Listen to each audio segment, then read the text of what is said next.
Welcome to the show. It's so great to meet you. It's so nice to meet I'm you. a big fan. I just watched your new special, Crushing It. Congratulations Thank on Netflix. you. Third Thank you. special. Yes, third. That's unbelievable. Isn't that wild? Yeah, and so funny and so great. My family just keeps giving me a lot of material. Yeah, exactly. you do talk about your honeymoon with your wife, Jax. I do, yeah. Yeah, who I just met backstage, by the way. Is beautiful, awesome, lovely. right? She's great. Thank you. And you told me this funny Madonna story, and I hope you don't mind telling. I would love it. Do you guys want to hear a Madonna story? Yeah, All right. it's worth it. Yeah. It's great. So what's the history? So my wife and I got married 4 years ago, been together 10 years. She lived in Chicago when we met, and she moved to Los Angeles for me. Now, my wife, Jack, she does not care about celebrities. She does not know who anyone is. Yeah. She only cares about Madonna. Every person she would meet, she's like, do you know Madonna? How can I meet Madonna? I love Madonna. They're both from Michigan, went to the same high school, a few years apart. Yeah. She credits Madonna with her sexual awakening of right. liking girls to begin with. Yeah. And it was her life mission to meet Madonna, but that is not an easy person to meet. She's very famous.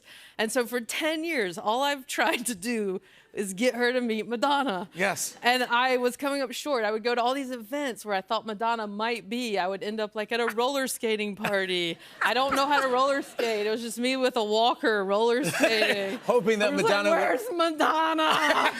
Oh my God. Yeah. And I was just like, 10 years I've tried to get her to meet Madonna. Yeah. She moved to LA for me. This is the only thing in the world I want to do for her. Yeah. And earlier this year, you guys, we went to a party, and who showed up? None other than... Madonna. That's what I'm talking about. So smart. All right, so this is cool. She shows up. She's 6 feet in front of me, Jimmy. Wow. I mean, she's stunning, amazing. Stunning, it's Madonna. gorgeous. She's in this, like, Marie Antoinette, like, the Vogue-type outfit with Vogue the big... Madonna. Yeah, Yes. Vogue Madonna. And I'm like, Jax, it's Madonna. Oh, my God, it's Madonna. But Jax did not wear her glasses this night. She cannot see anything that's not right in front of her face. Madonna's 6 feet from her. She has no clue. I'm just like, it is Madonna. How do you not see Madonna? Trust me, yeah. Trust me. And then all these other Madonnas show up. And I'm like, wait a second, what's happening? All of the people working at this party were also dressed in this Marie Antoinette outfit.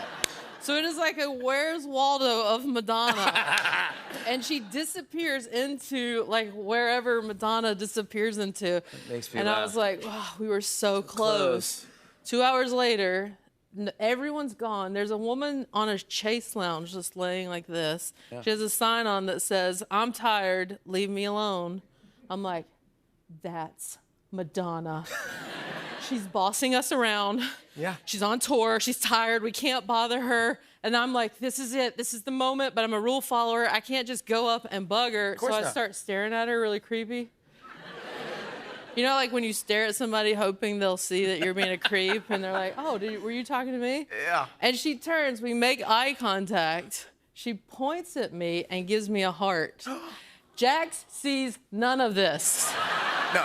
None of it. No, she didn't see it, yeah. And she summons me, and I'm like, oh my God. I start running towards Madonna. I'm like, oh wait, Jax. I go back, I grab her.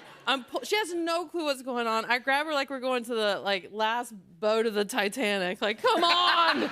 I go up to Madonna, and I'm just like, my wife loves you so much. She's your biggest fan. You've inspired her so much. Thank you for making her gay. It was amazing. Comes out. Yes. And that's it. They have this beautiful moment. Madonna gives her a huge hug. They have they get to, say a few things to each other. It was like the greatest thing I could ever have imagined. Yeah, The greatest way for her to meet Madonna. It's a perfect Madonna story, and too. I never have to go roller skating again. You don't have to. Amazing. I love that story because it's very Madonna. It's very. She's very cool, but also very mystique. She's very mystique. Yes. Now my wife's like, well, I didn't get a picture with her. I'm like, oh no. Give me a break. Yeah, come on. Oh, no, You more got a roller great story out of it. skating. Yeah, exactly. I want to talk about your tour, by the way. Taking Care of Biscuits. Yeah. Tickets go on sale Friday. Fantastic name, by the way. Thank you. Taking Care of Biscuits. I take care of some biscuits. That's exactly right. I love biscuits. Oh, that is so good.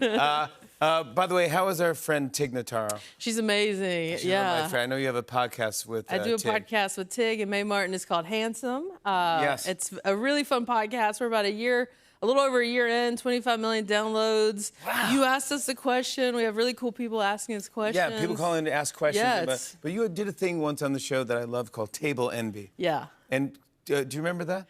Yeah, I was telling them about this time in college in particular when we would go out to eat. You know when you go out to eat with a lot of friends and you're at different tables, you can't all sit together.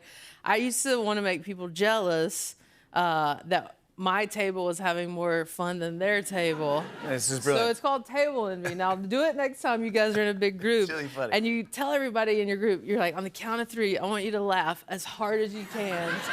Just start laughing for no reason. And they're like, what are we doing? Why are we doing this? I'm like, just trust me, it's gonna be amazing. Yeah. And you all just start going, and you laugh so hard at each other laughing that every single table turns to you and it's like, they're having more fun than we are. Yeah, a little table envy. That is table envy. All right, we're going to do that next time. You got to do that when you're with friends. We'll go out and have dinner, yeah. Absolutely. Congrats again on the new special. I want to show everyone a clip. Here's a look at Fortune Feimster crushing it. Check it out. I'm learning a lot about marriage. Communication, very important. You have to learn how to fight because that is an inevitable part of communication. Now, if you are in a newer relationship and you want to figure out how each other handles stress, you should travel together because traveling is stressful. It is why Louise drove Thelma off that cliff.